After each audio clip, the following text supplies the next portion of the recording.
And you're very welcome back. Time for us to delve into today's dailies, and so many of them peppering our coffee table. But first, let's say hello to the Consolidated Four.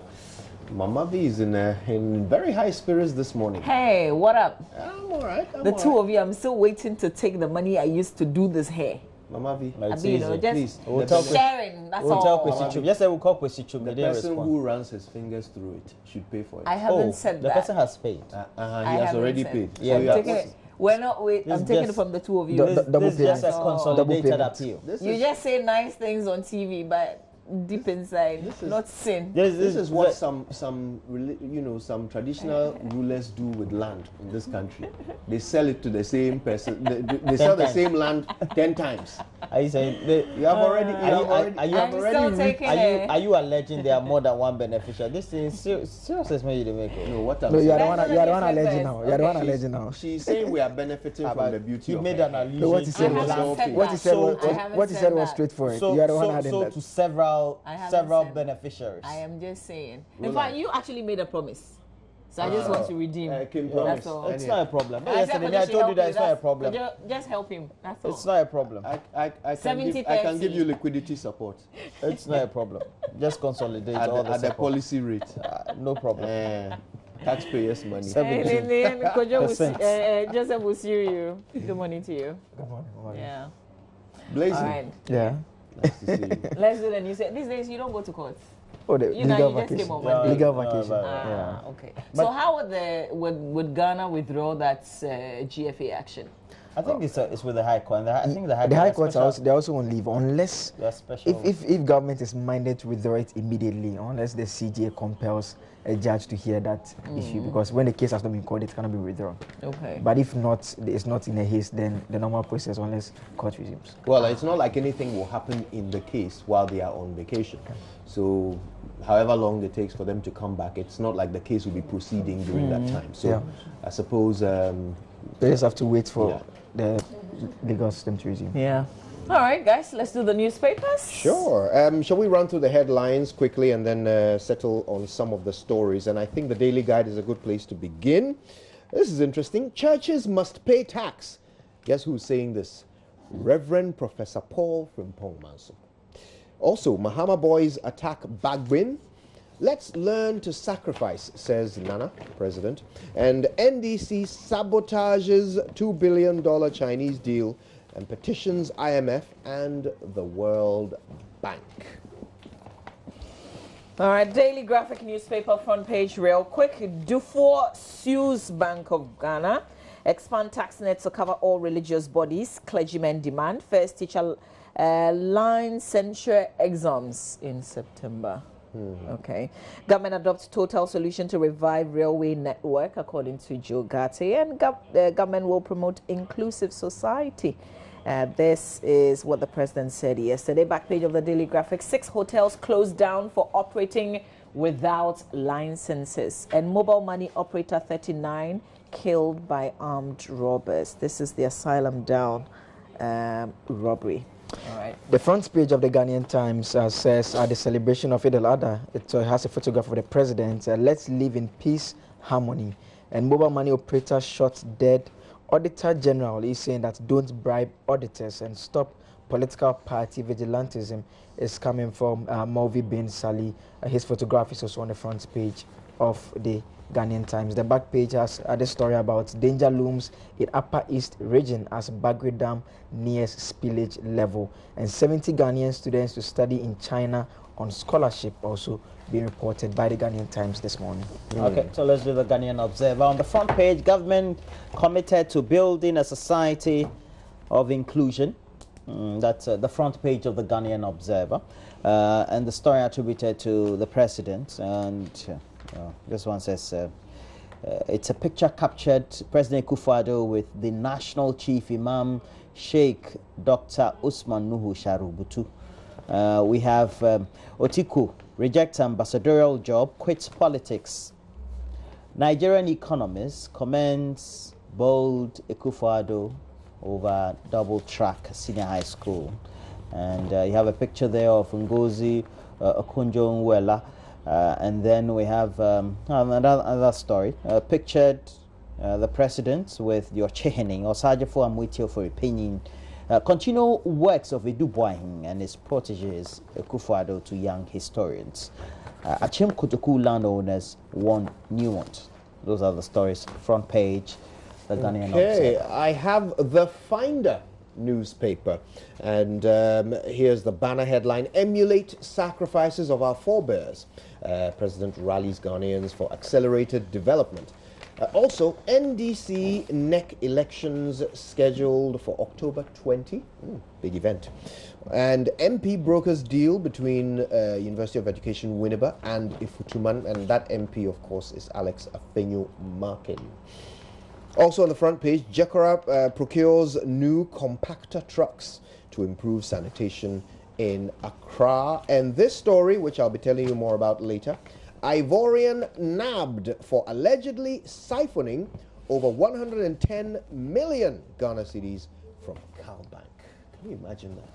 Let's do the Business and Financial Times. Front page of the paper: No politics in banking crisis investigation. Planting for food and jobs. Cash in default. Agric Ministry to dialogue for repayments. MPs consider constituency housing scheme as a new measure to cure deficits. Agric development requires PPP approach. And on the back page of the paper, Anglo Gold swings back into H1 profits. Obuasi Mine reboots on track. More effort required to transform Northern Ghana. That's according to a UNDP report. And then Savings and Loans Association elects new council executives. The Daily Dispatch now, it says Otiko Jaba quits after accepting. You can find details of that story on the back page. BOG denying us access to KPMG report is coming from Unibank shareholders. There's a photograph of Dr. Kofi Addo Senior, and Meet Abna Preko from banking executive to selling Malay spices, also being reported by the Daily Dispatch. The back page, we did not audit Unibank, KPMG tells BOG in leaked report. And Otiko, that story about Otiko quitting, also on the back page of the Daily Dispatch. Well, let's look at perhaps maybe the last paper, or last but one newspaper, the Today newspaper. Otiko says goodbye to politics. I will sacrifice my all for peace. Akufo-Addo assures Muslims.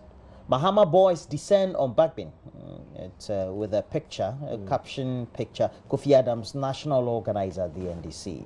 Right. Finally, the Daily Statesman. A Greek minister chases fertilizer smugglers. Also, Mahama's boys on rampage. Is a story that we've seen in a few other papers as well. And it says they react by tearing at Bagbin over call for change. But the banner headline is this: I'll continue to sacrifice for Ghana. President reassures. Why don't we settle for a couple of our stories, Mama V? What have you got? Yes, I'll start from the back page of the Daily Graphic.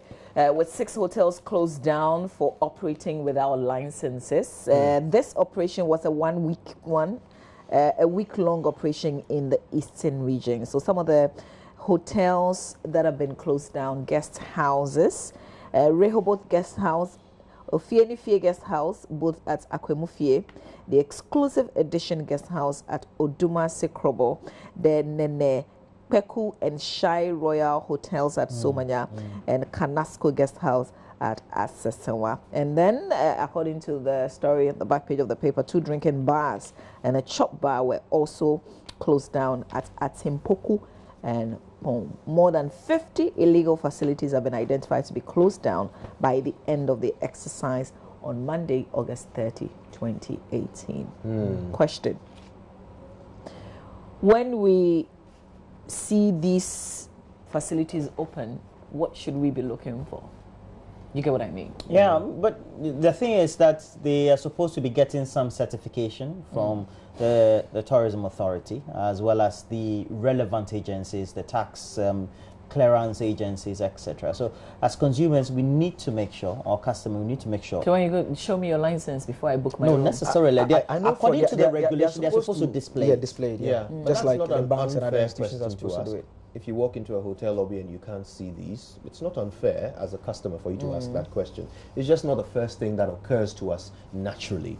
And that's the reason why we have institutions that are supposed to do this, to go around, do inspections, and ensure that all organizations that are running any kind of public-facing business, dealing with customers, properly licensed and regulated. Agreed. Yeah.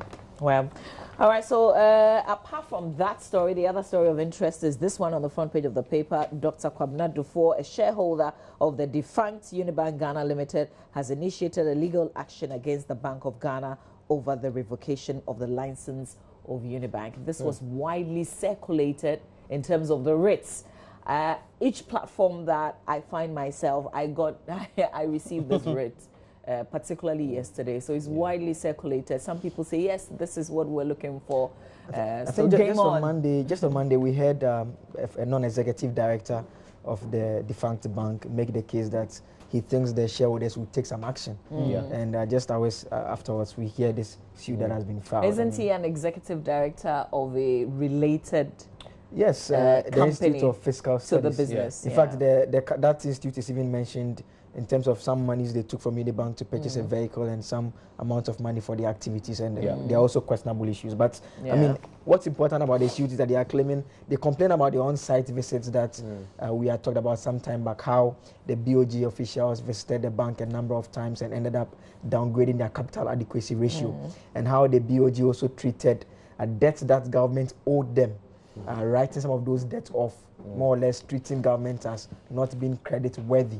So they said that if they had considered those debts, the bank would not be seen in that state, especially when government had admitted they were going to pay some of those debts eventually, and they were about doing that. So I mean, I think it's only fair that part of our dispensation, if you disagree with whatever has happened, you go to court. It's interesting. They are also raising certain claims about the legality of the Consolidated Bank itself. They say that it was set up illegally. If you look at the Banking Act, the way that Consolidated Bank was set up violates that act, according to them. But this is interesting. It's an opportunity for us to test the law in this matter and see whether or not it's even possible for, assuming they win, for their assets to be returned to them, and what process that would take and so forth. But it's an interesting case, mainly because in theory a bank should not be able to violate any regulation if it is being properly regulated. True or false? So if a bank is guilty, the regulator is equally guilty. Indeed. So I wonder how this will, pan out in court. For me, it's interesting that you're taking on the regulator. This is the Bank of Ghana. So big ups. We're all watching. And Dr. Dufour is a former governor of the Bank of Ghana. And I think it's also important for us to place former into finance context minister too. The concerns they have raised, especially in that rate, about the proper or improper constitution of the Consolidated Bank. We should also be mindful. People are already working there. They already have properly constituted management, and of course they're going to have board of directors and all that. So ultimately, it calls into question the processes that may have led even to either liquidation or administration of the other banks as well.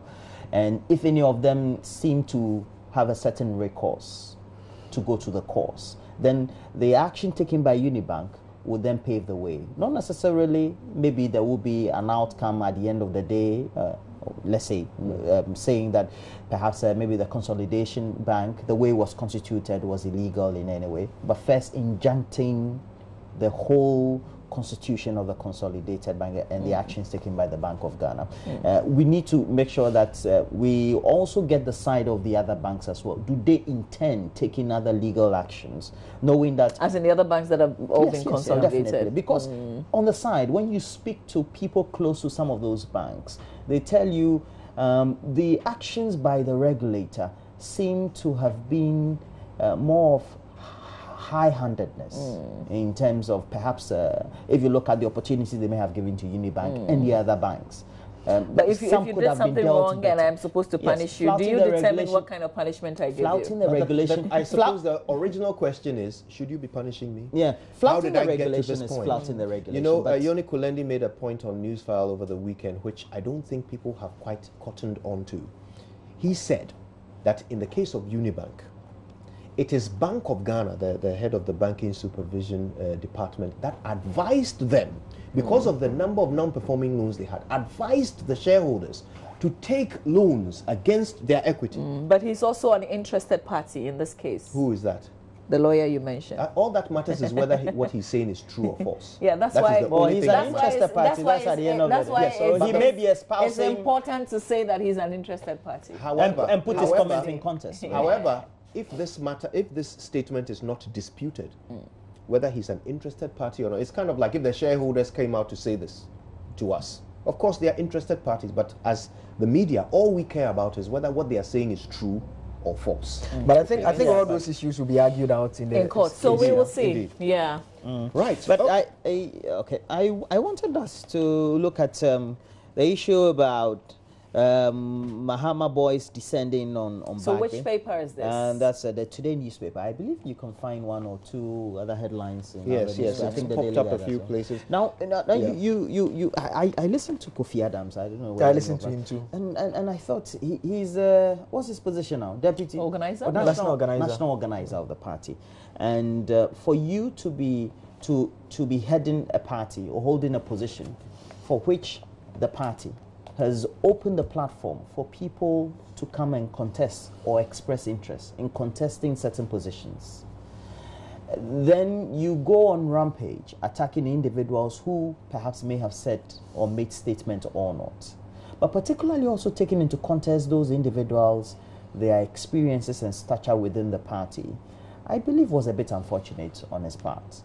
And if you take a look at some of the comments he made based on what the media speculations and reports had been really of what Bagby may have said or not said on his rounds, then I think as a party you don't have to come on air and then be chastising or castigating him in that way. Rather, if you feel there are internal processes or mechanisms by which such individuals could be invited and listened to, or perhaps some inquisitions made towards them, then you have to do that. I think from listening to him, the impression I got was Mr. Adams felt he had been attacked personally, clearly, because he was the campaign coordinator for the former President Mahama. And concerns were being raised about how the former president had been reckless in managing the affairs, how the campaign and those who managed the campaign had made so much money and were building houses. So that is why, if you listen to the interview close at a point, he even went personal to say that Mr. Gbabin himself owns one of the biggest houses in Wa.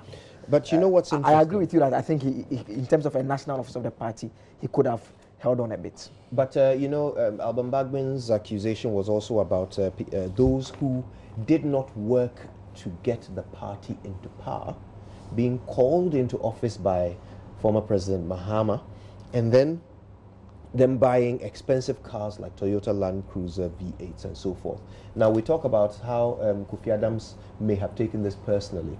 Well, if we're speculating that he took it personally, I wonder whether that might also have something to do with the fact that 5 V8s were picked up from his home soon after the NPP won the election, which he had to then go and argue that they were his and other people's, and collect back. Of course, Mr. Kofi Adams, as we know, his profession is that he's a teacher before he came into politics. So I suppose Alban Bagbin is pointing to some of these things that people see and ask questions about, and of course Kofi Adams as an official of this party would not want himself or the party to be tarred with this brush.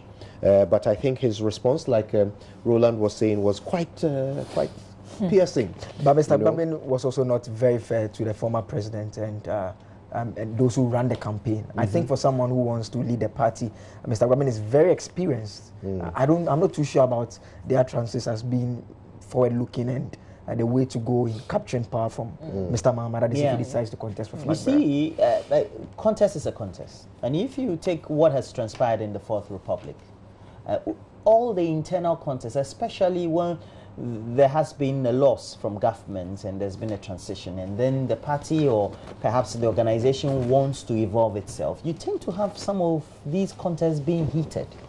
I think that the party in itself, with all the experiences they've had since 1992, should know that some of these things are expected. The General Secretary, though, in that press conference or the interaction with the media in announcing all that, said words as well as tainting of people negatively should be guarded against so that people's reputations are not ruined in the process. Now, what Mr. Gbagbe had said or is saying currently is not new to the media, is not new to the political public. Because even when John Dramani Mahama was president, he had a recourse to mention some of these incidents. To me, as a bystander observing, I think it's just a rehash of what he said in the past. Yeah. Perhaps nobody wants to hear anything negative, but what he said that even when the president was in office. So I don't know. So I guess whether in terms of the looking for it, does it mean that they haven't moved on? Yeah, it looks like people still feel that, well, you're attacking a certain personality, but it also gives a certain impression that, and which I asked the General Secretary when he came here, it looks like the executive of the NDC seemed to be backing a certain individual based on their responses to utterances that are made by certain people who want to contest that individual. And I feel that it doesn't create a certain level playing field for a contest. So nobody should say anything against the administration of John Mahama. He was the one who led the party into defeat. Now, Kofi Adams is not the only one in the NDC who has reacted to Alban Bagbe's statement. I wonder if you're interested. I can read to you excerpts of a statement jointly signed by two people, Manan Mustafa and Al-Hassan Isahaku. And they say, among other things, and I quote, "As unpaid vanguards of His Excellency John Dramani Mahama's brand since 2015, we have been watching closely developments within our great party, the NDC, as we prepare to elect a presidential candidate, blah, blah, blah. A couple of weeks ago, we responded to the calculated denigration of the image of the charismatic President Mahama by the evil axis of Volta, led by the newfound Nanado loyalist, Mr. Rawlings."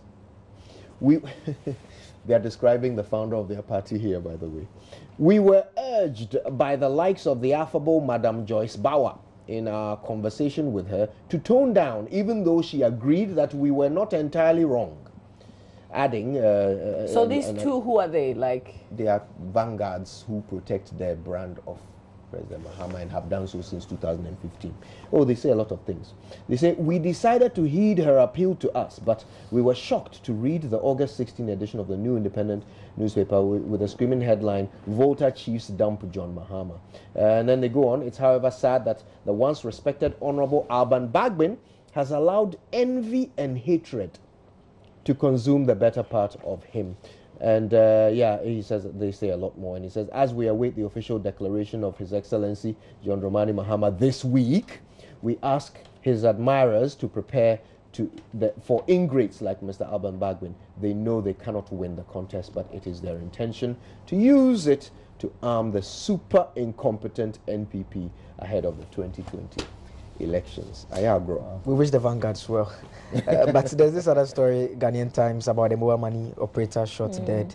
I've been thinking, how can we keep the mobile money vendors safe? Secure? Yeah, that's a big question. That's a big question. You know, you go to Liberia, and the vendors there, those who sell the cards, and they even exchange money. They kind of perform some forex activities because they spend dollars. They have bundles of US dollar notes there. I don't know, maybe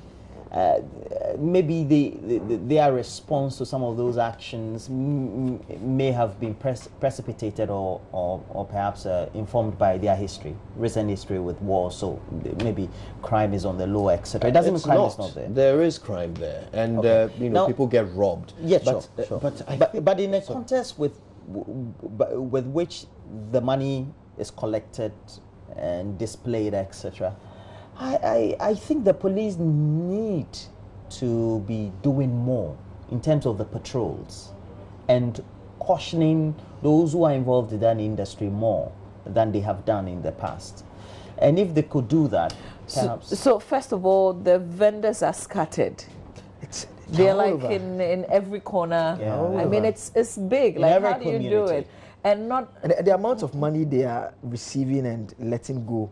I mean, some of them receive more than some branches of banks even receive. So much money, and they are keeping all that behind the table. And the transaction is done in the open. I think I think that we may be overestimating the amount of money that one vendor collects. Oh, some of them keep lots of money. No. Those who are in secure places, let's say you go to the mall, there's an MTN vendor there, so he will collect because he is an enclosed the amount they collect is based on how many customers they get, not necessarily where they're located. But the thing is that there are many of them. So if you look at the quantum of but more importantly, they are easy targets. So we all know how mobile money started. It was an innovation of a telco. They probably picked it from another country. Kenya, really. That's right.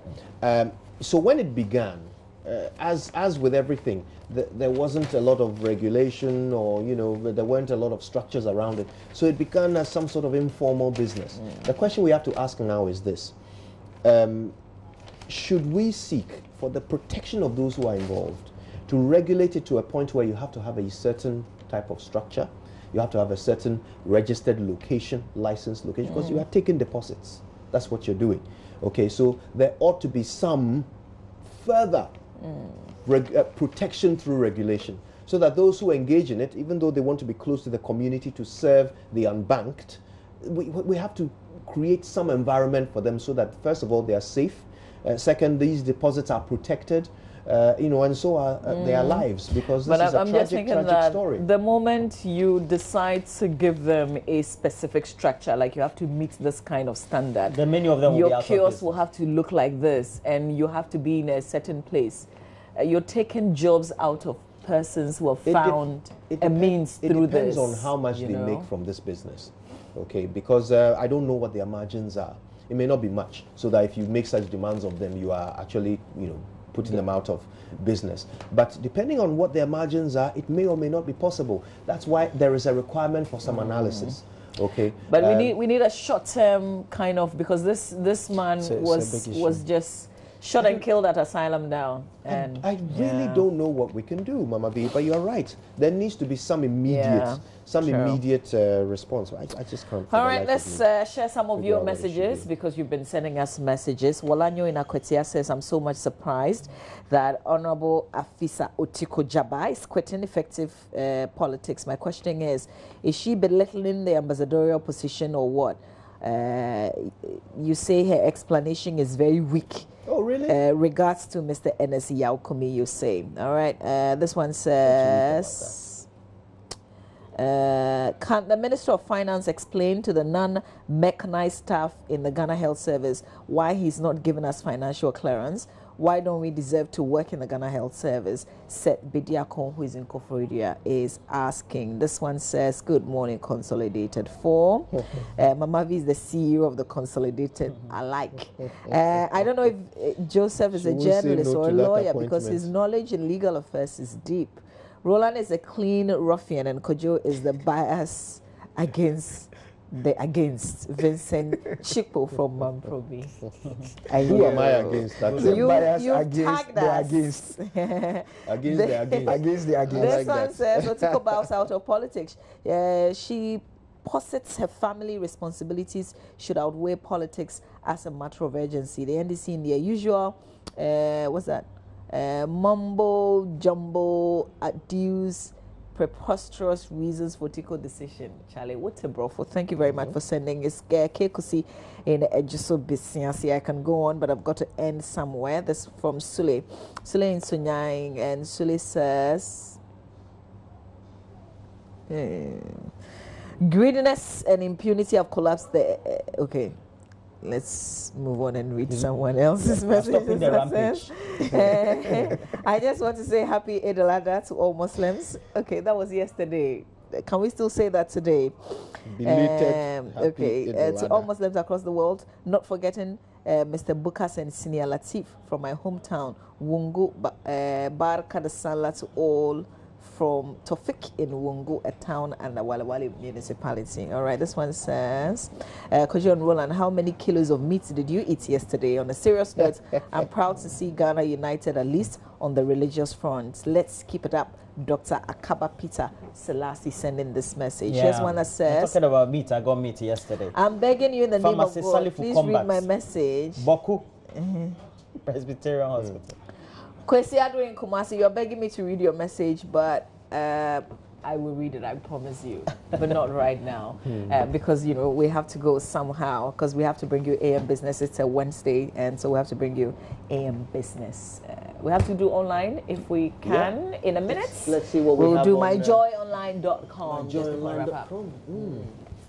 Right then. So let's see what we have there. That is a little too far away for me to read with my ailing vision. Okay, here we are. Persons with hearing impairment lament neglect at public offices and hospitals.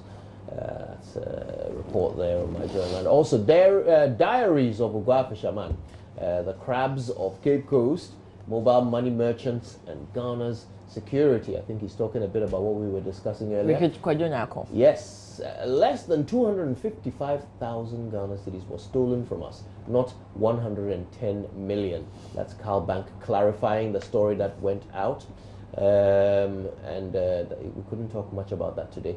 Bagbin to face NDC disciplinary committee. Party hints. Hey, the man. Okay. Also, mobile money vendor shot and killed. That's the story we were talking about, leaving behind a 3-month-old baby and a wife. So sad. Intermines first aid and safety competition held at Takwa Gold Mine. That's a great competition. I like the idea. We should do that in all institutions. First aid and safety, huh? All right. Also, let values of sacrifice and unity lead development agenda. NDC flag bearer aspirant is saying this. And one more. Okay, Idil Adha, everything you need to know. That's a great piece of education there. Also, Dufour drags Bank of Ghana to court over Unibank troubles, and we've talked a bit about that. Probably more to come in the coming days as we test the law on this matter. Trump accused of directing hush money, and oh my God, Michael Cohen really causing problems for the American president with his plea of guilty to 8 counts that were brought against him by the special prosecutor in the United States. I can only imagine what the spirit is like in the White House. Yeah. In Trump's America. Right. I have this one from Nanansa of Before UK. Good morning. I think this mobile money thing, which is attracting armed robbery attacks, should be looked at again. It is terrible how we display cash operations in the open and expect nothing to happen. You will not see such incidents or such activities of display cash in England. No, don't say taking money in the open in Hackney, for example. Don't say. If you do that, these acid boys will just pour acid on you and take the cash. The telcos and the Bank of Ghana and the police must sit at Well, them. say the UK. Please, UK. Don't give us UK example. Let's do BBC. The Africa page. Uganda Army sorry for beating journalists. I'm sure you've seen this video go viral of a journalist who was beating. He was only holding the camera. Soldiers were caught on film.